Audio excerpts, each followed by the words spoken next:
afternoon, everyone, and thank you for joining me this afternoon as we conduct our second in a series of focused sessions for members from the Bermuda Union of Teachers. My name is Tamisha Darrell. I am running for Vice President and also Recording Secretary of our illustrious organization. And today, or this afternoon, we have an opportunity to discuss any situations, challenges, issues that pertain to both middle school and primary school teachers.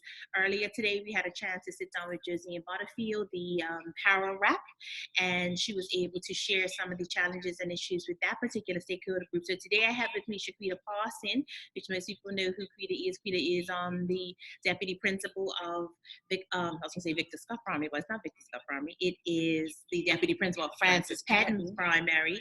And she's also been a middle school teacher and, of course, taught in the primary school. So I thought she'd be a great person to be able to shed some light on some of the issues that are being faced by both of those particular stakeholder groups. And then we'll talk about some solutions, some things that I'm interested in trying to push forth as the Vice President of the Bermuda Union of Teachers, if you should see fit. So one of the things that Quita and I had started brainstorming about is the whole idea around coverage of classes and not having adequate support in regards to substitutes for when teachers are out. So you want to talk a little bit about that, Quita?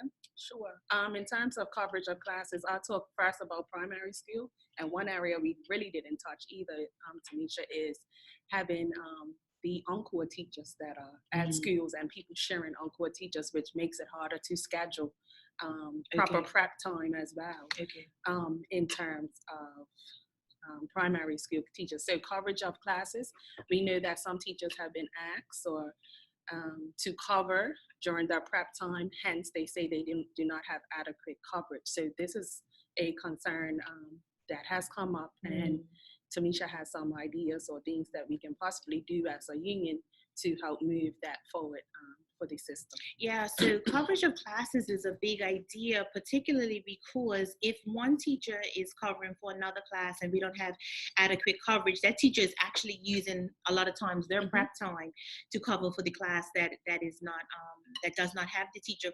Recognizing that there is within the constraints of the CBA a certain amount of hours that a teacher does have contact or can have contact with a child or children, and outside of that it is left up to the principal to be able to use that teacher. However, it has to be within the auspices, I believe, within a skill set that the teacher would have. So I don't really think that they should be consistently providing coverage outside of maybe what they're trained to actually do, because that teacher shouldn't be there as a babysitter. That teacher should actually be there to be able to execute on the lesson plans. I'm hoping that that the teacher would have left, for them. But we do recognize that with a lack of resources and funding, finances around having that allocated sub, or the what was the name of the subs that they were assigned to school? Yeah, allocated sub, where every school had the sub. We don't have those resources anymore. So it's now time to think of creative ways in which we can sustain what kind of seems unsustainable in reference to coverage of classes. But another thing that I think is a knockoff effect for the coverage of classes is that teachers sometimes are overburdened with the workload, hence why they're not coming in, hence why someone else there needs to kind of fill in for them. And so it's not necessarily that teachers don't want to come in, but rather a direct result of them having such a tremendous workload sometimes that is that's the only recourse. So we have to definitely address and have a look at the workload that teachers do have to make sure that they feel adequately supported and resourced in order to actually come to work. I had seen something on Facebook one time. The general gist was that it's worse for a teacher to have to plan to be out than it is for them to to be in. Teachers would rather be at school, right? But we have to put systems and structures in place in which teachers do not feel overworked, they don't feel overtaxed, they don't feel overburdened, so that they can actually come to school and do what they were hired to do. Anything else you want to add? So currently, primary school teachers have 200 minutes for prep time, and middle and senior, I want to say, is a minimum of 5 periods within the week, and teachers not having, or schools not having their own music so those peripatetic teachers, it's very hard for principals to schedule properly. Yeah, absolutely. Right? And so some people have their prep early in the week and nothing at the end. So it's trying to find some balance, right, for teachers as well. One of the things I wanted to mention, since you brought up prep time, was the idea that last year I had made a presentation on behalf of the negotiating team to the ministry's team in regards to prep time, and I had conducted some research in a Canadian school district that had actually said that the amount of prep time that we have currently, these 200 minutes, is what they were given, I think, in 1995, right? And then the second time they had advocated for prep time, I think it was the year 2000, they had received 240 minutes. So in 2000, almost 19 years ago, they had more prep time than we do.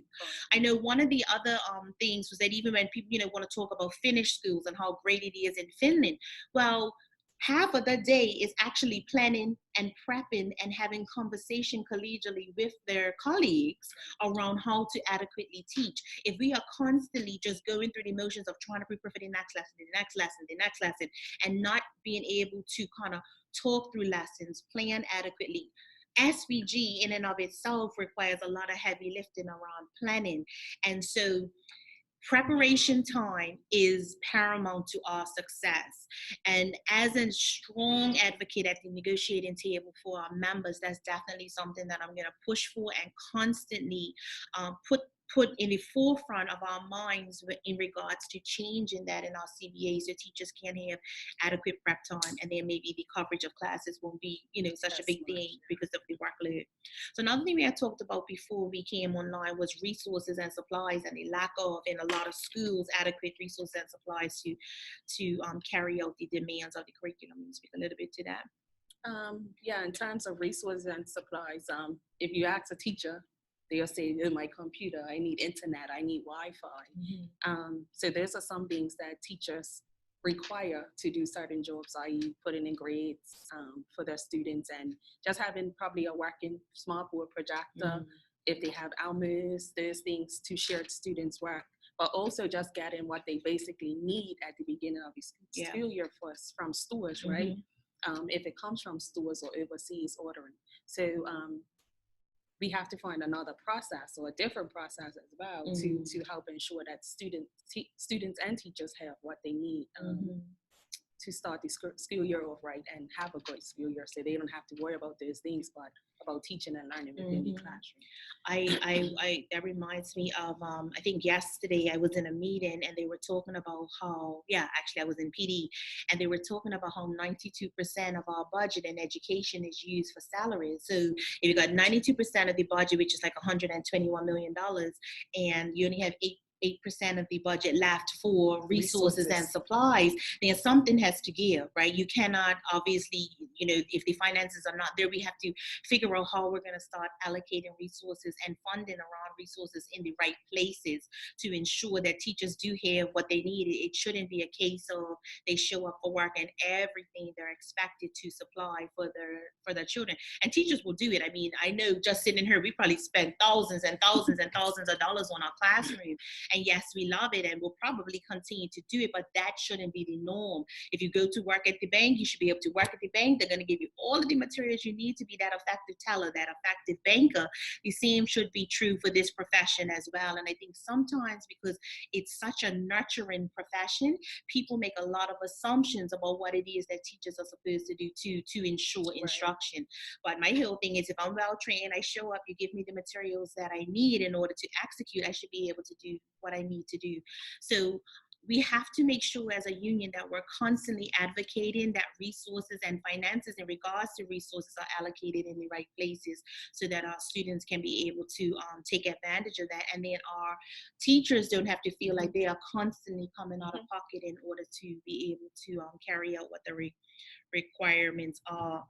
So sorry, and not saying the devil's advocate or stuff, but we tend to have resources that are there underutilized, and I think there's some checks and balances that need to happen to make sure that we are investing in the right things versus just getting them because someone says they need it, versus versus That's true. And I us. think that will help once we get officers in place too, right? Mm-hmm. Because the officers can then start to check to see, okay, so what are the resources that we have and what are the resources that we need?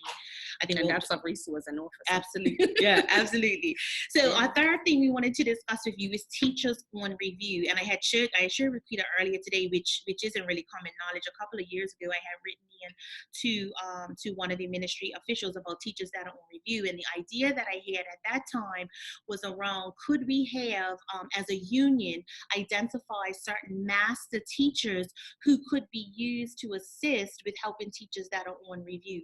So let's say that Krita was put on review. Now, she doesn't have to use that service of the union if this is a program that we started. She didn't have to utilize that service, but if she wanted to, she could then submit her name to that particular person responsible for it, I guess you will, managing that program. And a master teacher could be assigned to her for the year to help her while that teacher is on review. I really believe that it is incumbent upon us as a union to be proactive rather than reactive. That's why I feel so strongly about PD as well, because I believe that if we have fully equipped teachers that come to the classroom every day with their A game, you do not have to defend them on the other end when it comes to poor teaching practices.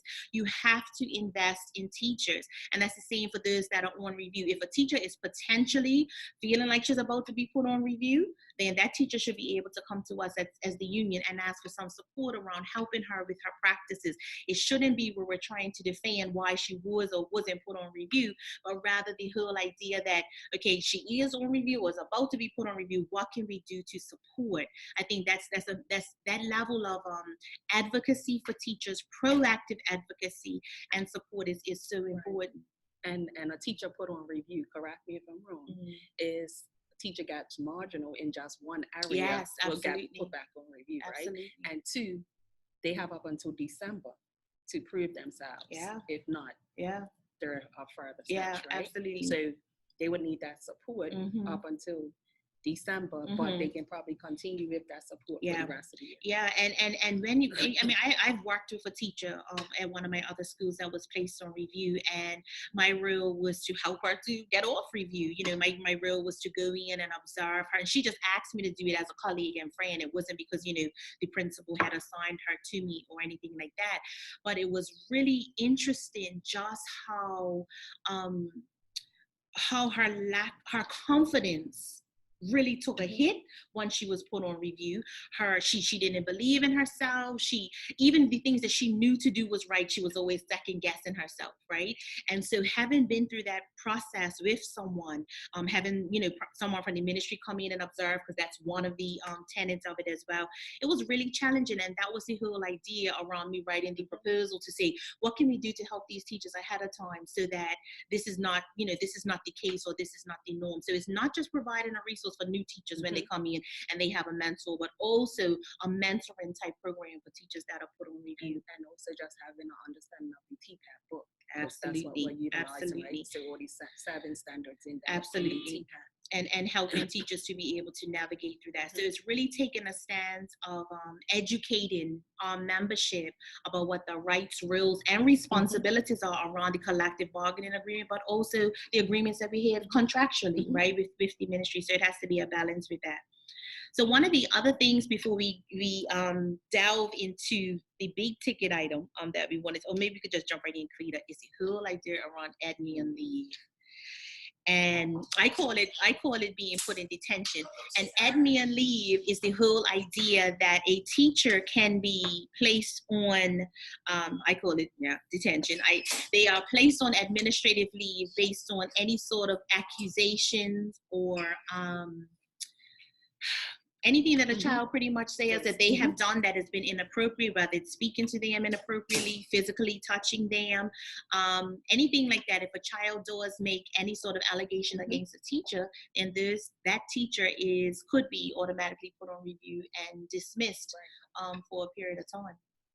So teachers know what's written in the Child's Act. Yeah, that's big. And again, it's just having that support. Probably having somewhere where teachers could go out and have talk to someone outside of their building, because they may not feel comfortable talking to people within the building, i.e. the leaders or even the union rep, some people just don't have some certain relationships. So if they could find somewhere else where they can feel safe to have these conversations, or just ask certain questions to see, you know, how can I help myself or other teachers in my building? That's been a big question, especially last few years. Like, how do we protect ourselves? And it seems in like, this process. Sorry, please, I was just saying, it seems like every day or every other day there is another teacher that is, you know, put on admin leave. You know, they receive a letter, and then the next thing you know, they are asked or excused from the school campus. So my idea, as far as being the vice president, is to really advocate for a fair and dignified process around that, because you have some teachers that are put on admin leave, and you don't see them for the rest of the school year. It's normally a prolonged or protracted process. I was trying to think the other day about those that have been put on admin leave that I know about, how many of them have actually even been proved to be guilty. And I'm not trying to say at any stretch of the imagination that if a child feels unsafe, that they should not make a trusted adult aware of that. What I'm also trying to say is that to protect educators on the other end, there has to be a very fair, dignified, well thought out process that all teachers are made aware of. And so what I would advocate for as the vice president is training around that, having information sessions and teachers can come and find out about the rights, the Children's Act. They can find out what are their responsibilities when it comes to reporting. We've talked a lot, and here recently, a lot of teachers have been involved in the SCARS training, for example. And with the SCARS training, we know that that's more so when you're referring or making any claims when it comes to child sexual abuse. But, you know, when teachers are placed on admin leave, it's not always sexual abuse that they are placed on leave. And so I think teachers need a heightened training, better understanding around how to keep themselves safe. One of the things I think is really important is training teachers around using what Peter Johnson calls in his book, choice words. How do we speak to children? Teaching and talking to them with dignity and respect, and not making those snide comments and those remarks that of course are going to cause harm as well. So it's not always about the physical thing, right? It's the emotional abuse sometimes that we as adults, and I'm not, you know, that could be adults, teachers, doctors, lawyers, or whatever, not all the time treating children with dignity and respect. So my idea would definitely center around how do we train teachers around using or developing a sense of emotional intelligence where they can treat and speak to children in a way that's dignified, because I think that it's not always, you know, the sexual thing that teachers are being accused of. And it's the physical. So when to touch them, when not to touch them, what's appropriate, what's not to touch, when it's not. Yeah, exactly. And I think that the verbal one is a major big deal, because for some reason, culturally, in my opinion, we have gotten by on not always speaking as respectfully to children as we should. And I think we can all improve in that area and do a better job. So in that regard, just having training with teachers around how do we make sure that children are feel safe and secure emotionally, physically, and sexually when they're in our presence as teachers. And once we have the teachers trained, then hopefully the knock-off effect is that we don't have those admin issues. And if we do, then we can delegitimize them to a certain extent, to say that, you know what, we have completely educated our membership so that they have the skills and tools that they need to make different choices, right? So I think a lot of our work for the union, in my opinion, in moving forward in this next 100 years has to center around proactive stances for our membership. What are we doing so that we can always ensure that our members are equipped with everything they need as far as pedagogy, how to be the best teachers, how to be the best advocates, how to be the best nurturers, so we don't have to spend a lot of our time defending teachers because they already have the skills that they require to do a great job, you know? So, Tamisha, question. We have not a lot, but we have some colleagues that say, I just need the children come school and act right. What do you say there to teachers? Because if they act right, I could do my job. Right. But we don't have that. It's right. That's not the norm. That's not That's not reality. It's not. And, we have to consider the population that we have. The Bermuda public school system is a comprehensive school system. So you get the best of them and you get the challenge, the most challenging of them. At the end of the day, our role is to educate them. And yes, initially, some of you would say, well, I didn't sign up for that. I didn't expect it to be to that extent. Well, this is the profession that we find ourselves in. And so we have to evolve with the times and with the children in which we have. That doesn't mean that we accept poor behavior or bad behavior, but the social ills and the socioeconomic and emotional conditions that these children are bringing to our classrooms every day are real ones. And it's just evident in every classroom, almost every day. But what we need to do then is decide for ourselves, is this really the profession that we want? Because this comes with it. This is a part of the package. That doesn't mean we have to accept it. It means that we have to help children to develop the skills that they need to conduct themselves in an environment that is conducive for learning. So if we need more resources, one of the resources we didn't talk about, Peter, was the human resources. How do we get them the counseling? How do we get them the ET? How do we get those wraparound services that children can, and their parents actually can begin to utilize, so that it can be a knock-on effect for our community? It's not just our classroom, we're thinking of a community. Right. And that takes us back to the prep time, right? Yes. And everything, because one piece that's been missing or is missing is the paperwork that for each child. And I think if we can support teachers in doing the paperwork process and guiding them through that, a lot of that will be alleviated. That's true. In terms of teachers put on review or at me on leave. That's because true. I now have a paper trail where I'm documenting everything, whether it's behavior or academic challenges that these children are facing. And this is the support I needed. Right. I need. So here's my paperwork. I'm telling you I need support, but you haven't produced, like, it's, we don't want to say you haven't, but that's helped me find it. Right, stuff to substantiate that. Absolutely. Well, we have a few more minutes, and Quita and I can keep on talking. If you have any questions for me or that you want Quita and I to answer, then please place them in the chat feature. It's at the bottom of your screen. It's a bubble. A speech bubble, and you can just type in there, and then we'll field any questions that you have. If not, we'll just keep on talking. But this really gives us a chance to be able to speak to some of the issues that both primary and middle school teachers face on a daily basis. Quita already serves on the executive as our admin rep, and thank you for doing that.